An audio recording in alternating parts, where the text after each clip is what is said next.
A very warm welcome to you, and thank you for joining us this Sunday evening right here on KTN Home. My name is Zaitun Ali, and this is Health and Wellness. And on our topic today, we want to discuss about placental abruption. Now, this condition, we're going to merge it up with also the importance of blood donation for this cause. And right here on set, Niko na Warembo, and it's all shades of blue. By the way, such a coincidence, you know? And to my near left, I have Dr. Ida Mbudhia, who is Healthcare Access Lead for Africa, Roche Diagnostic. Karibu sana. Asante sana. We also have Dr. Amanda Kenya. I love this name. Kenya. And as today we are even marking the Sabasaba, actually people who are at Uhuru Park. Thank you for representing us as we're commemorating those who we lost, the Kenyan warriors. Yani, mko mahali pema kwa roho yetu na pia peponi. Thank you so much, guys, for fighting for Kenya. So karibu sana, Dr. Amanda. She is a gynecologist as well. And you guys will be very instrumental as we're talking about this placental abruption. It's a condition that rarely is talked about. Right. And I'll like you to now start with the meaning of what are we even talking about before we now share our experiences. Right. Yeah. Okay, so placental abruption, it sounds a bit complicated, but it's quite simple. Yeah. It's whereby the placenta suddenly and prematurely separates from the wall of the uterus before the baby is born. So you can see it's kind of the other way around. We all know baby is born first, then the placenta comes out. But in some rare circumstances, the placenta actually detaches when baby is still in the uterus. And we know that the placenta is used for baby getting blood, which has oxygen and nutrients. So if the placenta is detached and baby is not able to get those, we can imagine what can possibly happen. Yeah, that's the baby. Talk about the mom now. Yeah, and the mom bleeds a lot. Okay. That's one of the major things that we have with placental abruption, is massive bleeding. Sometimes it's not much, but sometimes it can be quite massive. That can even be fatal, you know. Okay. Yeah. Yeah. And talking about that now, as we have now listened to the explanation, Dr. Ida, you are an expert as well, but you're still a casualty of this condition. So I'd like you to now tell us about your experience. What happened at this point when you experienced placental abruption? Thank you. And I'm really happy to be sharing my experience. Yeah. And this happened during my second pregnancy. I had what you would call a relatively normal second pregnancy with just the discomfort of pregnancy, you know, the usual heartburn, you know, a bit of acidity and gas, but nothing too major. I did make sure that I followed up at hospital for my regular appointments at the antenatal clinic. So all was well. I recall that even at 37 weeks, I went for my last visit with my doctor. I was given a clean bill of health. Baby was given a clean bill of health. And I knew that all I was waiting for was to deliver my baby. To notice, I had had a baby before, my first baby, and I had delivered normally. So I expected that this time I would also deliver normally. But this was not the case. At around 38 weeks, actually a bit over 38 weeks, maybe 38 weeks and a few days, I remember having a very difficult night. When I say difficult, is I had trouble sleeping. I was very anxious for no particular reason. I kept tossing and turning, but I kept feeling, and I could not shake off, a sense of doom and gloom, which was very unusual. After a lot of tossing and turning, I got up and decided to go to the bathroom. On going to the bathroom to pass urine, I thought I noticed what was just a tiny drop of blood. Actually, I was not very sure about it. I even looked at it again and thought maybe this is the tissue. But because I was feeling quite uneasy, I thought to myself, why not go to hospital? And so that's what I did. So this was at 38 weeks? This was at 38 weeks, a bit over 38 weeks. Okay. And I'm glad I did, because on my way to hospital, I got very severe abdominal pain. And I remember thinking to myself, but I was very fine. Why am I having so much pain? And it was significant pain. Actually, it was excruciating pain, because by the time I arrived at the hospital, I had to be wheeled in to the ward. One of the other things that I noticed is that I was bleeding. a bit more. And the amniotic fluid, so which is a clearly liquid that surrounds the baby, had begun to come out. So remember, all this happened quite fast. But thankfully, I got to the hospital in time. They did a quick check, and they were able to tell that the baby had a heartbeat, but was in distress because remember, now I'm bleeding, and the amniotic fluid was even turning color, yellowish brown to be specific. So at that point, a decision was taken to wheel me to theatre for an emergency cesarean section. Yeah. And it was while having the cesarean section done that the doctor was able to pick that I was actually going through the placental abruption. Right. So I went through the emergency cesarean section. Everything was okay with time. So thankfully, I did not require a blood transfusion. And also, thankfully, my daughter was well. The baby came out well and crying. But even as I highlight my experience, it's not lost on me that there are many other women, for a reason or other, that get to hospital when it's too late. So as highlighted by Dr. Kenya here, it's important that when they get to hospital, that there is blood available, because this can make the difference between life or death for the mother. And as you're talking, I even caught a few things here, because did it occur to you at some point? Probably it's labor. Most of the people will think probably this is just labor. Let me wait for me to just dilate a few more centimeters so that I can go to the hospital. So did it occur to you at some point? Probably it's labor. Because I'm a healthcare professional, I knew the pain comes with childbirth. But what I found odd is that it happened at once. And it was so severe. And even on touching my tummy or my abdomen, it was very, very painful. And the pain didn't go away. So with labor, you expect that the pain comes in and wanes off at some time. But for me, I was in pain throughout. And that's when I knew that something was really wrong. Okay. Dr. Talk about the symptoms that she has highlighted. Are these the same ones, common symptoms that everyone goes through, or what really occurs? Her experience is just what we see in the textbook, right? So there's a sudden, severe abdominal pain, which is not like labor pain, which comes slowly and then goes away. It's constant, continuous, and severe, and it goes along with abdominal tenderness. Just touching your abdomen alone can be painful. You can also have pain at the lower back, and then sometimes you have the bleeding, which actually comes out through the vagina and you can see it, but many times the bleeding is actually concealed. Internal. Yes. So it can make you not pick up the diagnosis fast enough if you're not thinking about it. But the main thing is the pain. That's what we always use to make a diagnosis. Sometimes there's no time to do an ultrasound to see if the placenta has separated or not. Sometimes it's a dire situation. You can see that the mother is in shock. She's lost blood. Baby's heartbeat is not looking good. Some other symptoms include what she described as the first symptom. To me stood out because she talked about feeling anxious, feeling just like there's something wrong and you can't quite put your finger on it before even the pain started. That feeling of impending doom is actually the first symptom of so many things, including things like heart attack and asthmatic attacks, right? And so I always encourage women not to ignore your intuition and not to let anyone dismiss you when you go to hospital and say, listen, I don't know what's wrong, but I just feel like something's wrong. Can you check me? That happens all the time, and often we find a problem. So I would say the bleeding and the pain are the main symptoms. And talk about what causes this condition, because as you say, it's rare. But how often does it come through and what causes it?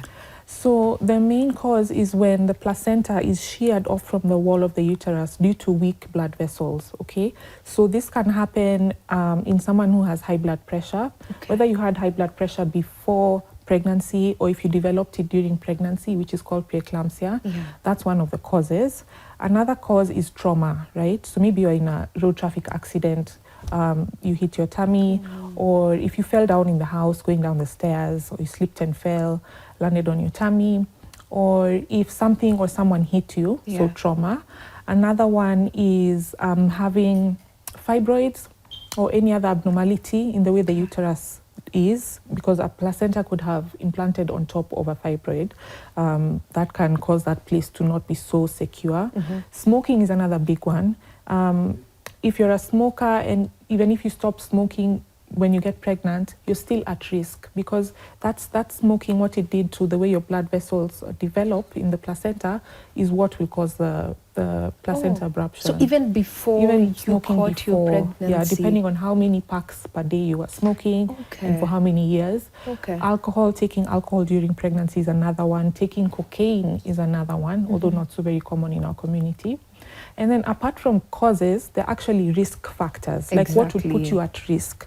So one of them is being less than 20 years old when you're pregnant, or being above the age of 35. Those are high-risk pregnancies. I know you're smiling. I'm like, the part for 35, people, everyone asks me why this happens. Why is it so? There shouldn't be an age limit to when we can expect our blessings, because others also get pregnant at 40 and even further, even to 50. They do. So what's really the risk factor in getting pregnant at 35? At that age. So it's just a fact of life. Okay, so studies have corroborated this. We're not just looking down on women who are 35 years and older. Getting pregnant in itself is more difficult when you're at that age, because your ovaries, the eggs are less, and even the few eggs that you have a lower quality, put you at risk of having miscarriages, of having high blood pressure during pregnancy and diabetes, higher risk of preterm labor. I mean, it's just a lot that we have noticed happens to women who are older. It doesn't mean that if you're 35 and above, you shouldn't consider getting pregnant. It just means that you need to be taken care of a little bit more closely than any other person. You can continue the risk factors. I know I cut you short at that point. If you're carrying twins or triplets, so more than one baby, there's not much space. Sometimes there's a short umbilical cord, so baby's trying to do somersaults and they end up tugging too much at the placenta and it shears off. Another risk is if you have an infection in your uterus for whatever reason. Yeah, those are some of the risk factors. And back to you, Dr. Ida. Probably talk to us about the trauma that came along with this condition. Bearing in mind the first pregnancy was really smooth and everything went normal. So this time, feeling pain and delivering within less than a day of that pain, what kind of trauma came along with it, and how did you deal with it after the delivery? So it was literally leaving my hospital, and within, an hour and a half, I had my baby. 1.5 hours? Within an hour and a half. Of leaving the house? Of leaving the house. Really? Yes, I had the baby. So things moved quite fast. One of the things I'd like to highlight is that I was grateful that I had a good outcome, both for myself and my baby. That's not always the case. So I was grateful that I had good outcome. But I remember, because it was also sudden, it wasn't expected. I have now gone into an emergency cesarean section, which is major surgery, that I really felt a bit traumatized for it. You weren't prepared. I wasn't prepared for it. And immediately after the delivery, I did have a good nurse who would come and speak to me. And that really helped. I also got a lot of support from my family, both at the hospital and when I left home. But I realized, when I really realized that it was a traumatic experience for me, is because thereafter I did get pregnant again. And I remember with my third pregnancy, all through, I was never fully at ease, because remember, it happened so suddenly. So I was never really fully at ease. I would wonder what would happen. And maybe just to highlight, one of the commonest risk factors to get an abrupted placenta. So if you've had it before, you're at a higher risk of getting it again. And if I may highlight, in my case, with my second pregnancy, there was no underlying condition and the doctor did not understand why it did happen. So they didn't narrow down to any kind of cause. Because if it had been known, then maybe it could have been controlled for with my third pregnancy. So I remember from time to time, I kept wondering, will this be will this be what's going to happen to me with my third pregnancy? Okay. So thankfully not. But I remember I was uneasy through the full 9 months of the pregnancy. So you went for CS again? Because So I went for cesarean section again. The spacing was like how many years? The spacing, 2.5 years. Okay. Yes. Okay. Yes. And so for this one, everything went okay? Thankfully, Yeah. everything went okay. At how many weeks did you go for your CS? I went for my CS as around the same time. It was about 38, just after 38 weeks is when I went for my cesarean section. Yeah. Yes. Okay. At least that one turned out to be a good birth story. Yes. Because, and as we're talking about the placental abruption, you speak about the mom losing so much blood. So how does this affect her later on after this condition has just occurred? Because yes, probably she has delivered well, but what are the complications that arise later on? So after having lost a lot of blood, sometimes your kidneys can fail, okay? We call this acute kidney injury. So your kidneys need a lot of blood to be going through them constantly to keep up with their job. So your kidneys can fail, although this is usually reversible. Sometimes it's irreversible if it stays for too long without you getting replacement blood. And then also, after having lost a lot of blood, you lose platelets in the blood that you're losing, and you also use what we call clotting factors. So this can actually prevent you from being able to clot, which is called DIC, disseminated intravascular coagulation. So imagine you're bleeding, you've already lost so much blood, and as a consequence of losing blood, you're not able to clot. So you're not able to stop bleeding on your own. And sometimes when we go in for emergency surgery in a situation like that, we find the bleeding is not stopping. We find we have to remove your uterus, okay? That is one of the terrible consequences that can happen from losing a lot of blood.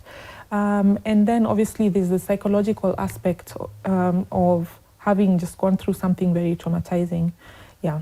Okay, that makes sense. And as we're talking about it, what are the treatment options apart from now emergency CS? Yeah. What are other treatment options? Right. Yeah. So it really depends on when in your pregnancy this is happening. For her, it happened when she was about 38 weeks, so she was term.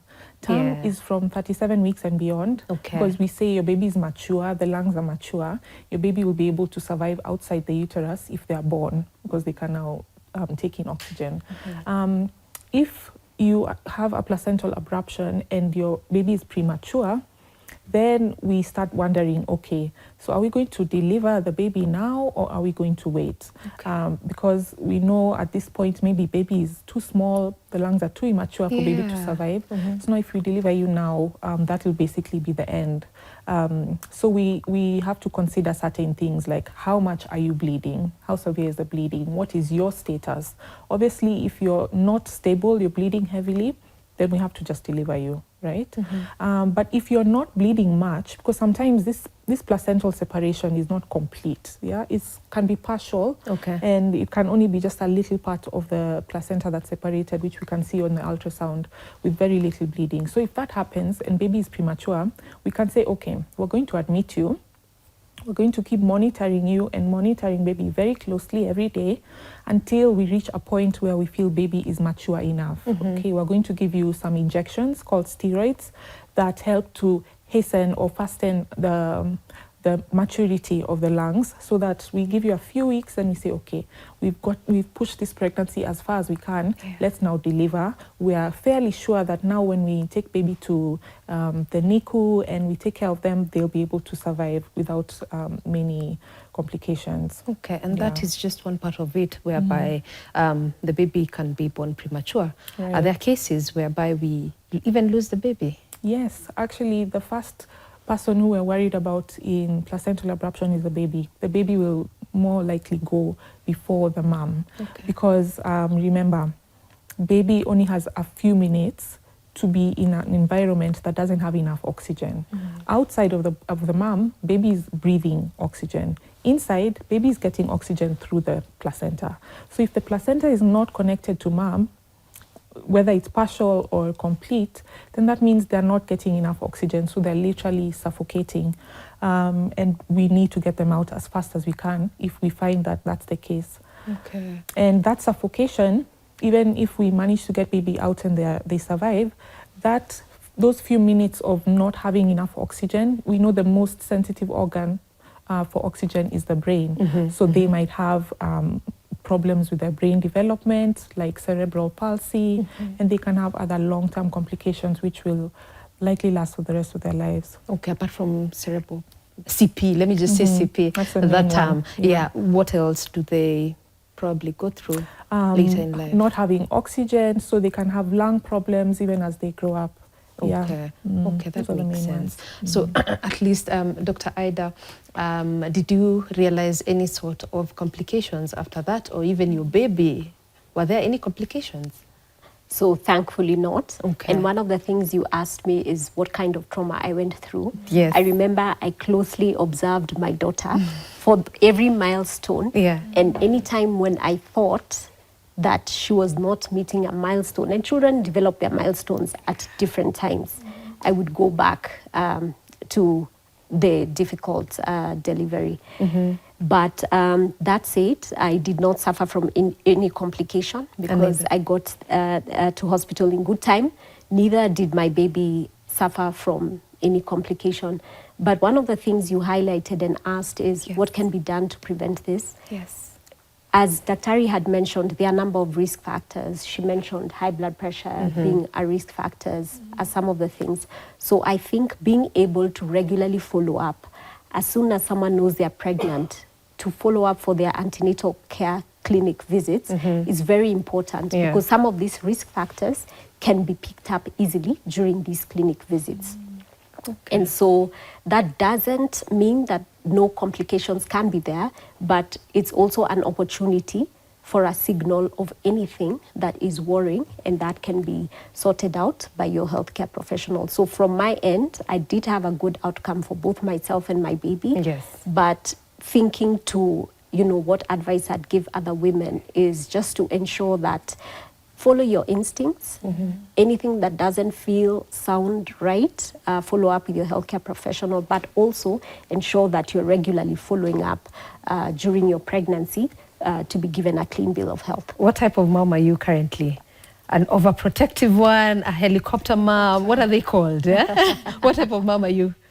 I would say that I'm a farm mom. I'd use the word I'm a fan mom, but as we can see, children have also changed. And so you have to adapt your parenting also to fit children today. But that said, I would say I'm a very farm mom, and I believe my children would attest to the same. Okay. So did that experience actually shape who you are in terms of being a mom to this amazing, beautiful girl and all the others, the other two are? I have 2 daughters and a son. Oh, okay. Yes. So did it shape the kind of parent you became?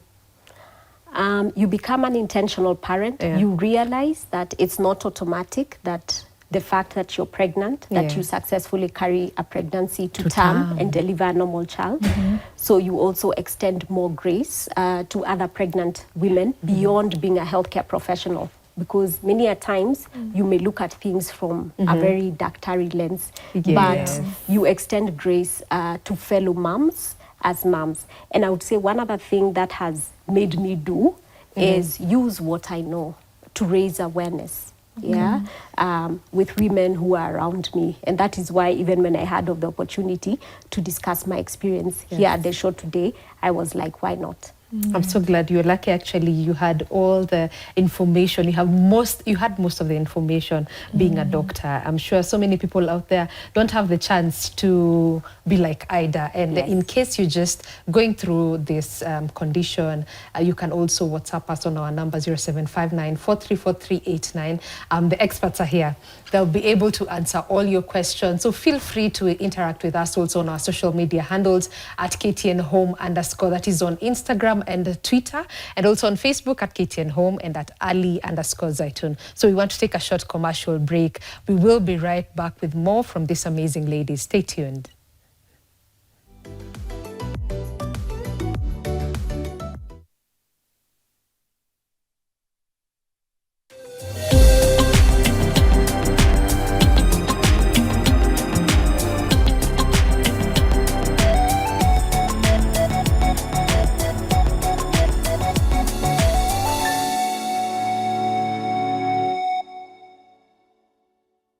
Lipia subscription yako uwe connected. Guswa hisia na drama na telenovela freshi, movie kali, documentaries, mziki na lifestyle channel. Changamka na Star Times. Let's get ready to download Star Times on app kwa burudani kemkem wakati wowote popote ulipo. Star Times, furahia maisha kidijitali. Je, unajua unafaa ku-update token meter yako?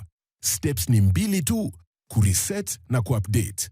Kenya Power watakutumia message iko na code, alafu unaziweka kwa token meter yako. Ukipata ujumbe kutoka Kenya Power, yani SMS, weka kodi ya kwanza kureset, alafu weke kodi ya pili kuupdate ili token meter yako iendelee kufanya kazi kama kawaida. Update token meter yako. Ujumbe huu umeletwa kwako na Kenya Power and Lighting. The single step. This is Game of Ninja. Get ready for the ultimate television experience where entertainment, inspiration, and information collide. From heart-pounding dramas, how can you be so shameless? You've brought this woman into our house despite what happened? To laugh-out-loud comedies, Jinga kabisa, utakufa maskini ndugu yangu. You will die hungry. To adrenaline-pumping sports coverage. Nimoto! With a diverse lineup of programming curated to entertain, educate, and engage. Yes, I have nothing more to add. Unajua kila mtu huwa na ndoto na huwa na maono. KTN Home is your one-stop shop destination for quality television. What's happening? Talk to your wife. I asked you, are you happy? So why settle for anything less? It's been a wonderful experience. Join the millions of viewers who have made KTN Home their preferred choice for entertainment. And that is what we mean by a wholesome, cutting-edge entertainment show. KTN, welcome home.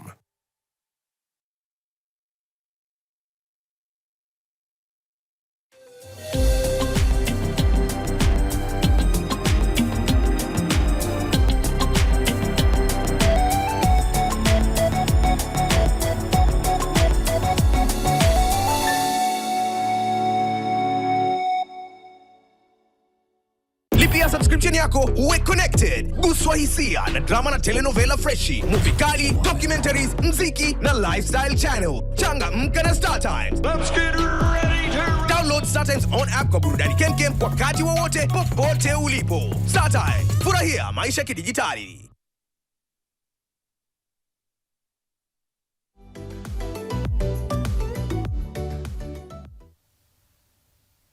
Welcome back, and if you're joining us, remember this is Health and Wellness. My name is Zaitun Ali, and right here we're talking about placental abruption. We have just been told is when now the placenta actually separates from the lining of the uterus before childbirth. And we've talked about what comes about with it, what causes it, the symptoms to watch out for, how to diagnose it. And this second part of the show, we are talking about now the, not even prevention, the treatment methods, as well as blood donation for this cause. So how important is it for us to just go out there and donate blood for the women out there who are going through this condition? Because as we've had, the mom ends up losing so much blood, and also the baby now is deprived of oxygen, of nutrients. So how do we treat it all at once? So still in studio, I have my guests. I have Dr. Ida, and I also have Dr. Kenya, and we're going to talk about this. I've seen feedback first and foremost before now we go to the treatment process. Okay. So let me just sample a few of your feedbacks. And my name is Mary from Kisumu. Are there any long-term health impacts for the baby if they are born after a placenta abruption? Actually, Doc, you had mentioned them. Pitia tu haraka haraka. Yeah. So if the baby had been deprived of oxygen for a significant amount of time, we're worried about their brain health. So apart from cerebral palsy, we can also have developmental issues. Those are the main ones. The main ones, yeah. Okay. Another one is Njeri from Muranga saying, please ask the doctors, how can placental abruption be prevented or its risks minimized? And actually we mentioned about the risk factors. Yeah. Don't even smoke. Even before even before pregnancy, you're not even supposed to do the drugs and everything. We need to try to stop smoking if we are. It's a major factor for this. And that includes vaping and shisha. You know, some people say, no, I vape. No, anything Rudia that's, tena. vaping, shisha, smoking cigarettes, all of it. Let's try and stop. Yeah. If you have a hard time doing it on your own, that's our job. We're here to help you. There are various ways that we can take you through to help you to completely stop smoking. Minimize the alcohol, avoid cocaine. That's illegal. That is very true. And then, of course, there's some risk factors which are not modifiable. You can't help that you're less than 20 years old. You can't help that you're more than 35 years old. So all we can do is change the modifiable risk factors like smoking. Let's not ride on motorbikes when you're pregnant. You know, there's a high risk of having an accident, and you and your baby will be exposed. And also, if you feel you have an infection, if you have any foul-smelling vaginal discharge, see a doctor, be treated. Let's not let things simmer and sit for too long before seeking help, because there are always consequences. A stitch in time saves 9. Yes, and we're being told that listen to your instincts. Women, please, let's do that. Absolutely. Also, we have one more, Haleen Ta from Kakamega. What treatment options are available for managing placental abruption? And I think that's where now is where we want to dwell on. Yes. So we had mentioned earlier, if baby is still very small and immature, and if you're not bleeding so much, we can try and monitor you in the hospital, get you as far as we can, give you medication to speed up the maturation of baby's lungs until we deliver, which will be either via inducing labor or going for a cesarean section if there was another reason to have a cesarean section, like maybe you already had one previously. And then if baby is near term or at term, that's 37 weeks, baby is mature, then we want to deliver you. So it's going to depend. Now we're going to wonder, will we do a CS or will we do a vaginal delivery? That again will depend on how much you're bleeding, what is your status, are you stable as the mom, and also how is baby doing? Is baby looking like the heart rate is not so good, we need to get them out in 15 minutes, then obviously we'll go for a cesarean section. But if you're stable, baby's stable, we can induce. Okay. So one can just go through the natural vaginal bath, even when you're experiencing this condition. If the bleeding is not too much. That's a good point to note. Dr. Ida, for you, we didn't have to go to a case of whereby you needed blood donation. But what is the importance of blood donation for this cause? So thankfully I did not need to have a blood donation. But for a lot of women, that's often the case. If women don't get to hospital in good time, then they would need, and they are bleeding quite significantly, they would need to have a blood donation. And this blood donation makes the difference with regard to either they live or they do not make it. And for them to have blood, it means that the facility that they are going to has blood. And the only way a health facility can have blood is that people are regularly and voluntarily donating blood to ensure that whenever blood is needed, blood is available. How often do people come to donate blood? I know you're in this expertise and you have research about it. What are the numbers looking like? So I'd say the numbers are not looking very good because as per the Kenya Tissue and Transplant Authority, every 10 minutes, 10 Kenyans need blood, right? So the demand is quite high. And within the country, we need to have at least 10 units for every 1,000 people. 10 units of blood for every 1,000 people. But we've not gotten to that level. And so what it means is that we do not have enough blood in the country. There are differing numbers. Some state that we are about at 60% of our target. And that's not enough because every time blood is needed. So I would say that we do not have enough blood as we need. And that means people are not regularly giving blood as it should be.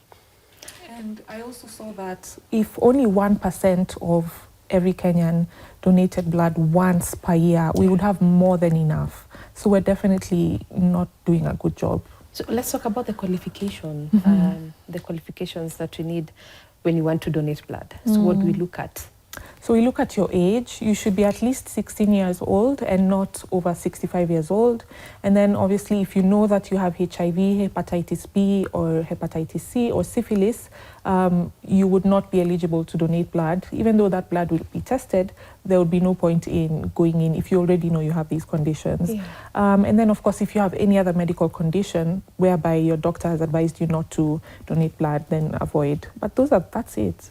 Okay. Yeah. So we need to sensitize people more on this. But you've mentioned there are cases whereby we don't need blood donation Yes, for placental abruption. But most cases it happens. A lot of the times it does. Okay. And at what point are we now saying that it's a matter of life or death? At what point are we saying that blood is not available in our hospital? So what are the advancements that we need to do as Kenya to ensure we have enough blood for this cause? Yeah, Ida probably can answer that for us. Yes. So I think there are a number of advancements. That means over the years we have more blood, despite the fact that we are not reaching the numbers that are required.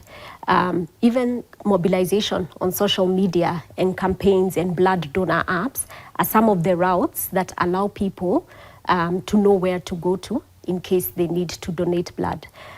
We also have advancements in the blood donation process, because generally when people go in for a blood donation, they give whole blood. So that's blood with all its components. But with advancements, it's possible now, even including in our country, to donate components of blood that are just needed. So for example, in some cases, platelets are just needed, and it's possible that the platelets are taken from your body because that's all that's needed, and then the rest of the blood is given to you. And what that means is that you can donate platelets quite regularly. Someone can even do this up to 2 times a month. Other advancements that have supported the field of blood is like drones. We have drone delivery, so that means that blood can be transported to areas where it's needed most, fast, and also in hard to reach areas. So some countries like Rwanda have taken advantage of this technology. We need to adopt that. Yes, and what that has meant is that maternal complications, especially with bleeding and bad outcomes, have actually gone down. Once blood is donated, it is also screened for safety to ensure that the person who is receiving blood is actually getting blood that is safe. So there's screening for viruses. Daktari here had mentioned hepatitis, HIV as some of the examples, and syphilis as well. And so there are ways to test, like serological tests, advanced tests like nucleic acid testing, that accurately detect the presence of these viruses in blood. And so that ensures that everyone that's getting the blood is actually getting safe blood. So these are some of the advancements that are there in the system, including the information management, where blood is, where it's needed, a whole chain of information management. So these are some of the advancements that have ensured that, there's more blood within the system. But that said, it still comes down to having a blood donor who is regularly and voluntarily donating blood. And so even with all the advancements, it's important that people actually go and donate blood. And we need to instill a blood donating culture, even in our small communities. We don't have it, actually. How about you have a family blood donation day? You go with your family, extended family, or your chama, or your basketball team. Often, a woman can donate once every 4 months. A man can donate once every 3 months. Let this be a thing that we're doing often, not just when one of our loved ones gets unwell and we're appealing for blood on WhatsApp, Facebook, everywhere. But Instagram, where do we expect this blood to come from if we ourselves are not donating? That's a good question. Yeah. And where can we even get this information that you're mentioning, that there's this type of blood, here is where you can get it? Where is all this information? Yeah. Where do we have this information where people can go and... Yeah, so a request for blood donation is typically done at the level of the healthcare facility. Okay. So going into your healthcare facility, you're able to speak, and you'll be referred to either donate blood at the healthcare facility or be directed to centers where you can have blood donation, as an example. And just coming back to one of the things we highlighted, we mentioned some people are not able to donate blood for a reason or the other, but they can also raise awareness so that for those who are able to, they continue to donate blood. So even if you're not able to give blood for one reason or another, you can then encourage your family, encourage your friends, encourage, as she said, your chama, your church group to be able to go and donate blood. And we were actually making a not so funny joke because I am one of the people who, I don't know, the last time I gave blood was like in high school. And ile nilikuwa nakwambia, we were told mtaenda mpewe mkate na soda, so everyone is lining up because really yenyewe tumemisi soda. Yeah, but we need to just create this awareness out there. And in the case for now, placental abruption, as we're talking about platelets, now actually being one of the things you can donate. Are there specific blood types or components of blood that are really engaged with this placental abruption? Not necessarily. All types of blood are in demand and needed. However, we do definitely benefit more from type O blood because people with type O blood are called universal donors, which means you can give blood to absolutely anyone and they won't have a reaction, especially if it's O negative. So O negative. You can give blood to absolutely anyone. But of course, it doesn't matter what blood type you are. If you can, please donate blood. It's still needed. Okay. And speaking about, someone was asking about the preventative. Yes, we mentioned about, oh, sorry, let me read this one. Mary from Kisumu, are there any long-term health impacts? That one we've said. Hello, I'm Dosila from Kisumu. Kisumu mnaona show, asanteni. Thanks for tuning in. Ama mko na mafans huko? No, not yet, not yet. Okay, I'm 38 years of age and miscarriage after a preterm birth at 21 weeks. How soon can I have another trial? Because age is also catching up with me. Kindly advise. Thank you. So she said she's 38. 38 and she miscarried. Yes, a preterm birth at 21 weeks. Yes. So how soon can she try again? Because she feels like age is not really on her side. Yeah. So I think we need to also consider her specific situation. There are other factors to be considered. It's not easy to just give medical advice on air live without having extra information. But just with what she said alone, I would say, first of all, it depends, has she had a cesarean section before or not? But I would say, since she's 38 years old, we don't have a lot of time on our sides. Yes. 6 months, and if there's nothing else preventing us from getting pregnant, I would encourage her to get pregnant. She can? Yeah. So, okay, no problem. So immediately, one can try again immediately? Not immediately. Yeah. It depends on how far along the pregnancy was again. Okay. Because, you know, WHO and other international organizations recommend us to wait 2 to 3 years between births. Not just for you to have time to bond with your family and whatever, but also for your body to recover from having carried a pregnancy. Your iron is probably low, your nutrients, there's so many things that need to come back up. So after carrying a pregnancy for 21 weeks, which is not so long, I would say if after 6 months she feels she's ready to get back in the game, then she can. Okay. Yeah. Okay, that is well answered. Another one is also asking, how can we now even differentiate false labor and the symptoms for placental abruption? That's a good question. Yeah. So false labor is labor, let's start with labor, is abdominal pain that's coming and going, and that is actually causing a change in your cervix. So the cervix is becoming soft and it's becoming dilated, it's opening up, which can only be determined by a doctor putting in their finger and seeing. So if you're having abdominal pains that are severe, they're coming and going, I would say go to a hospital and let them see. If your cervix is changing, then that's true labor, however far you are in your pregnancy. If the cervix is not changing, then it's false labor, and then we will treat you with the normal painkillers. If that pain is resolved, then that's not labor, because we all know you can be in labor and take Panadol and nothing will happen. The pain of labor is not going to be amenable to our usual painkillers that we give. That's how we usually differentiate. And then we start testing for what else could be causing this pain. Is it a urine infection or what's going on? Okay. Yeah. That's a good question, because even coming after that, you mentioned about infections. So can also infections in the uterus cause placental abruption? Yes, absolutely. Oh, absolutely. really? Causes a lot of inflammation, and then the area around the placental bed is also affected, and then you can have shearing off. Okay, and infections are really common, especially during pregnancy. Right. How do we try and prevent this? I would say safe sexual practices, because we have a lot of STIs going around, so use a condom.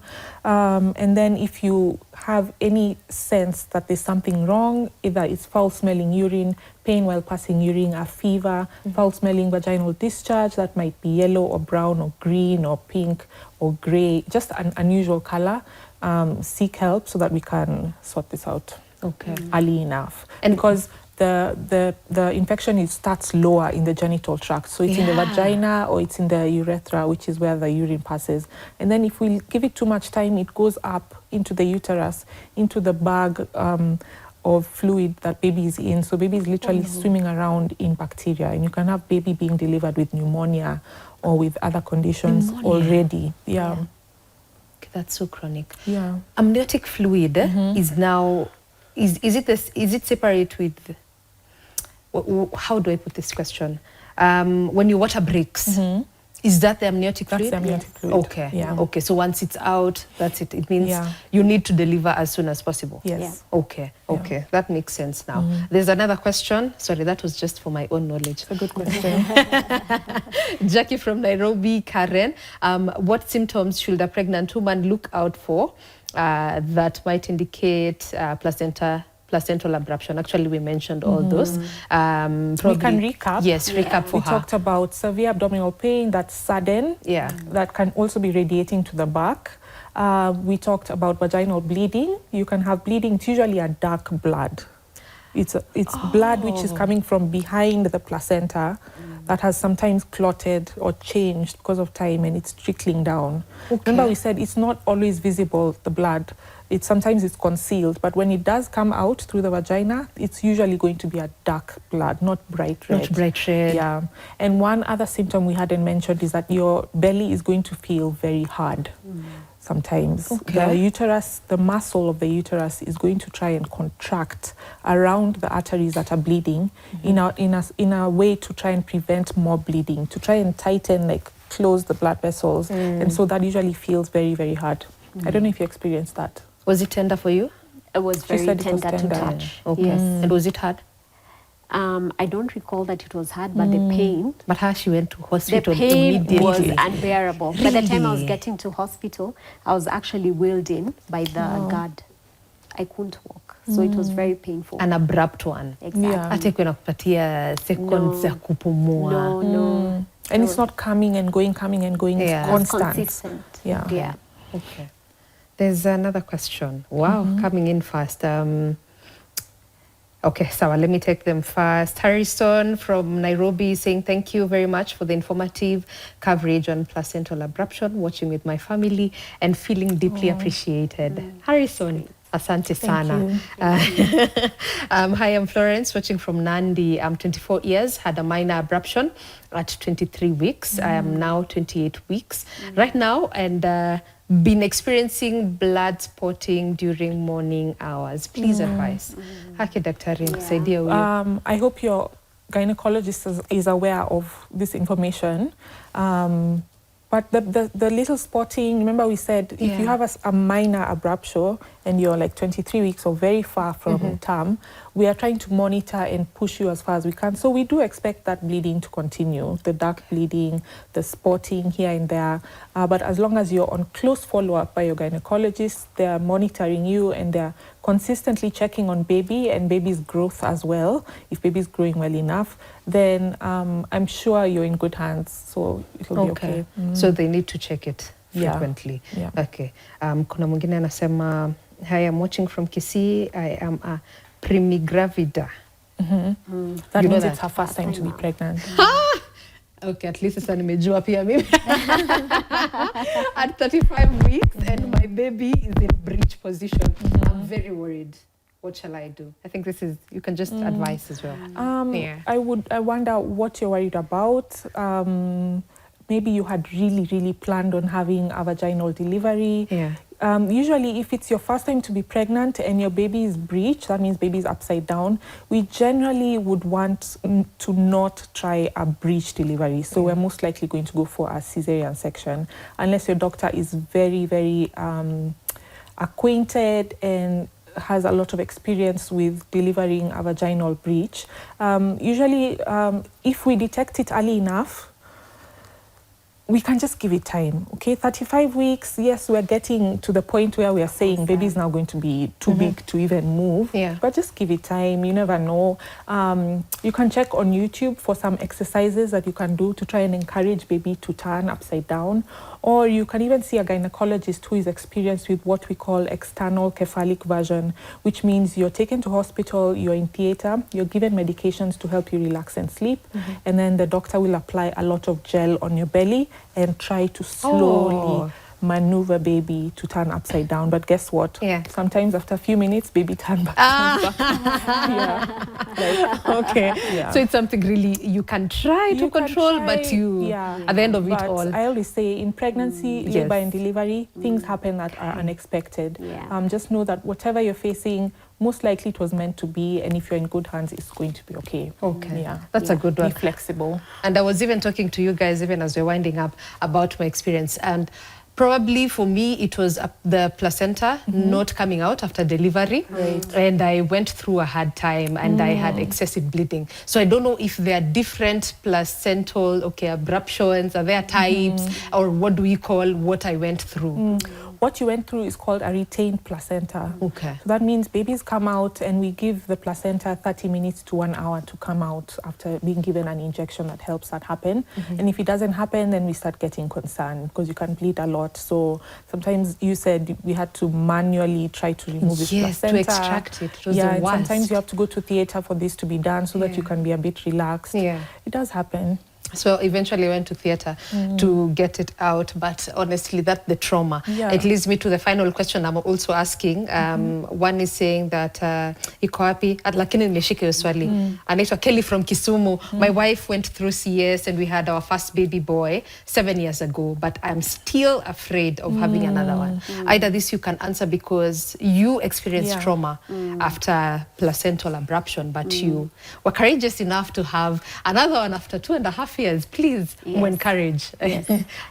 So it's normal to experience the trauma and you can have someone walk with you. So they can follow up with a healthcare professional, a healthcare practitioner who will be able to walk them through, and they can be able to carry another pregnancy to term successfully. I did it. So let them follow up with their healthcare professional, let them get adequate counseling, let them feel comfortable to walk the journey again, because it's possible to go into another pregnancy all the way to term and deliver a perfectly normal and healthy baby. Okay, thank you so much. Ladies, you've been amazing.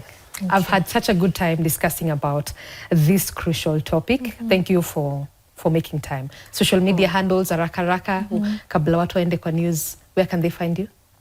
You can reach me on my personal line. Like I said, I'm very open to sharing information and directing people to spaces where they can go, and especially as relates to blood donation. My number is 0785. My number is 0785 207 783. Dr. Ida Bothia. Thank you so much.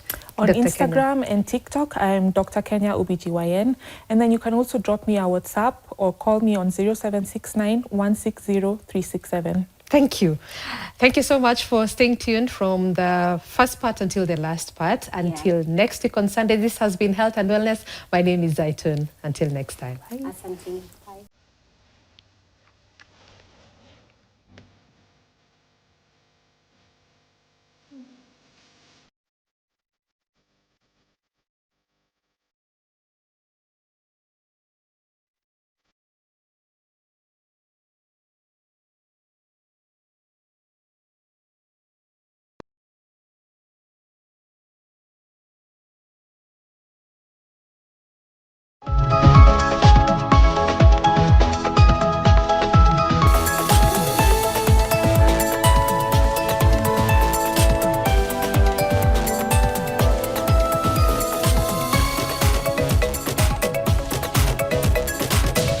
KTN.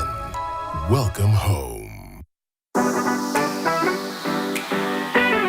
Kupitia kwa star 570 hash tunakupa nafasi ya kuchomoka na this brand new Mazda Demio. Enjoy a beautiful, clean, semi-leather interior, low mileage, touchscreen and a reverse cam, fuel-efficient 1300cc engine, great for personal use and business. Ukitaka kujishindia gari hili, kucheza ni rahisi sana. Chukua simu yako, bonyeza star 570 hash, chagua option number 4, kisha unajiunga na draw. Kumbuka kucheza mara kadhaa because the more you play, the higher chances of wewe kuwa mshindi. Gari ya pili ni yako. Ni yako. Hii Julai, jishindie Demio na Loto Moto. Tucheze, tusaidie na tushinde.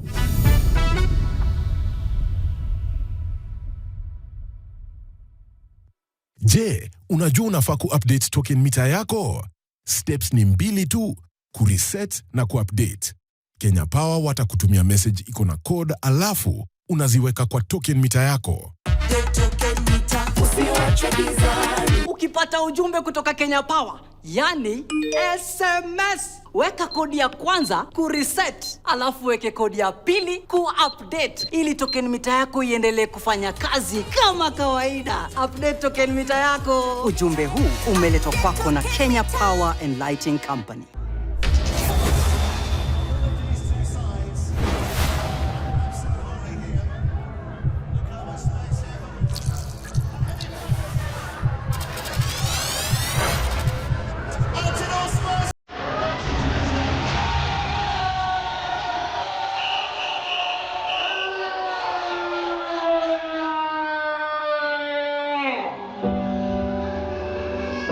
Nothing should come in the way of how you enjoy the game.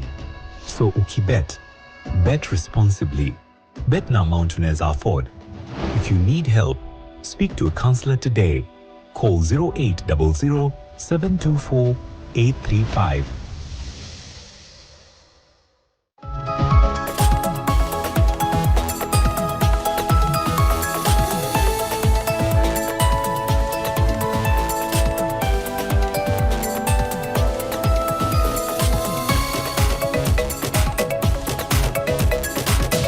KTN. Welcome home.